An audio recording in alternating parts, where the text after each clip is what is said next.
is John Kirby. He just gave this briefing from the Pentagon about why the United States doesn't support Poland's transfer of planes to Ukraine. So let's listen to this together really, really tightly. Let's really listen to every syllable of this, okay? Now, the Secretary also had a chance to discuss with Minister Blaszczak the proposal to send MiG-29 fighter aircraft to Ukraine, and specifically the notion of doing so by way of transfer to U.S. custody. Secretary Austin thanked the minister for Poland's willingness to continue to look for ways to assist Ukraine. But he stressed that we do not support the transfer of additional fighter aircraft to the Ukrainian Air Force at this time, and therefore have no desire to see them in our custody either. Let me walk you through the reasons for this. First, we believe the best way to support Ukrainian defense is by providing them the weapons and the systems that they need most to defeat Russian aggression, in particular, anti-armor and air defense. We, along with other nations, continue to send them these weapons, and we know that they are being used with great effect. The slowed Russian advance in the north and the contested airspace over Ukraine is evidence alone of that. Although Russian air capabilities are significant, their effectiveness has been limited due to Ukrainian strategic, operational, and tactical ground-based air defense systems, surface-to-air missiles, and man-pads. Secondly, the Ukrainian Air Force currently has several squadrons of fully mission-capable aircraft. We assess that adding aircraft to the Ukrainian inventory is not likely to significantly change the effectiveness of the Ukrainian Air Force relative to Russian capabilities. Therefore, we believe that the gain from transferring those MiG-29s is low. And finally, the intelligence community has assessed that the transfer of MiG-29s to Ukraine may be mistaken as escalatory and could result in a significant Russian reaction that might increase the prospects of a military escalation with NATO. Therefore, we also assess the transfer of the MiG-29s to Ukraine to be high risk. All right. His argument there, just to review, his argument there that John Kirby, the press secretary, this is not the Secretary of Defense, this is not, General Austin at the microphone. This is the press secretary, John Kirby, explaining to the world why the United States doesn't want to send these aircraft, these MiG-29s, from Ramstein, Germany, which is an American base in Germany, to Ukrainian pilots. He has laid out that javelins, which are anti-tank weapons, and the ground-based Stinger missiles, the man-pads that we went over yesterday, are very effective. They're working just fine, just fine. He's also saying clearly there that they don't want to see Ukraine enter into an air war with Russia because in their estimation, and that's the Pentagon, Zeke, I'm with you. I'm thinking of what you just said. But in their estimation, in their best guesstimate, they're saying that the Russian Air Force would decimate the few MiGs, the 12 MiGs that, Poland is offering, and would be seen as escalatory to Vlad. And Vlad might attack a NATO country like Poland, and then the United States would have to get involved because of Article 5, meaning one NATO country is attacked, all NATO countries respond because it's all for one and one for all. That's NATO. There could be another reason,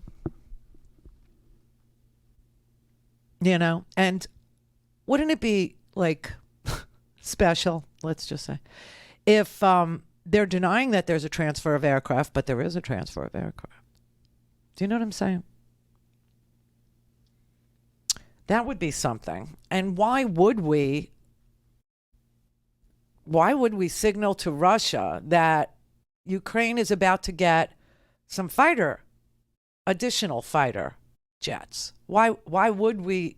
Why did see, this is the thing. This is what Vindman said that made me start thinking about all this crap is like, why are they saying this out loud in public? Why would you do that?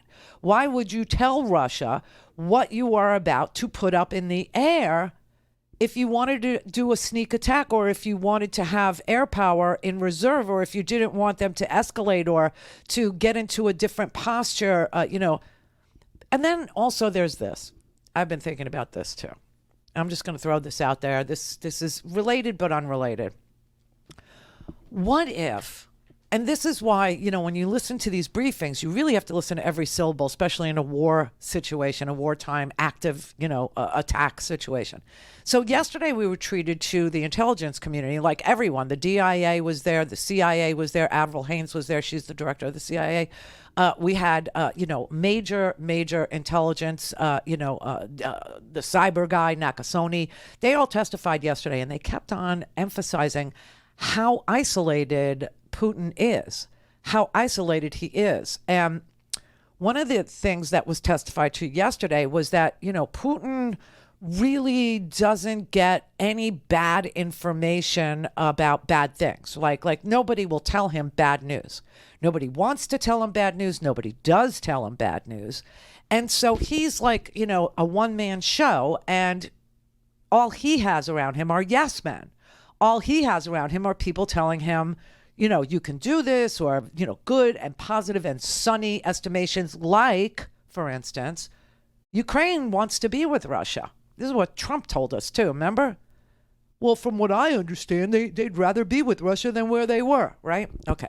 So maybe this is what Putin's, a handful of, trusted ex-KGB officers are telling him, just what he wants to hear, not what he needs to hear, which is, pretty creepy. So if that's the truth, and he really is isolated as they keep showing us, I mean, he sits 5 miles away from anybody at the other end of the table, right? So what if Putin thinks that he has a 21st century state-of-the-art military out there, just like he thought he would be greeted as a liberator in Ukraine, and he couldn't have been more misinformed about the reception.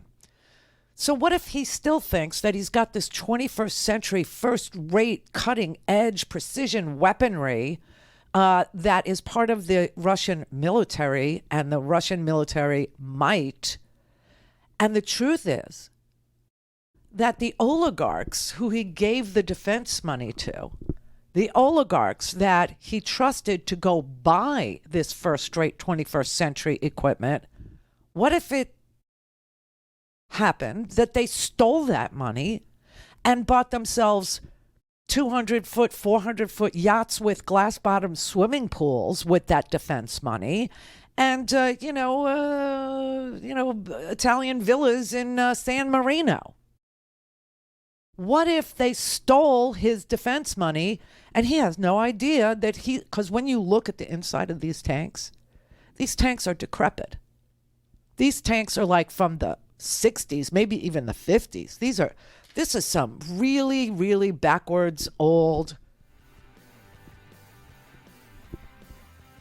equipment. And what if he thinks that he's actually using precision bombs, but he's using big old dumb bombs, and that's why we're seeing hospitals be hit, and that's why we're seeing schools get hit? Although I will say, the first target, don't ever let this pass, ever.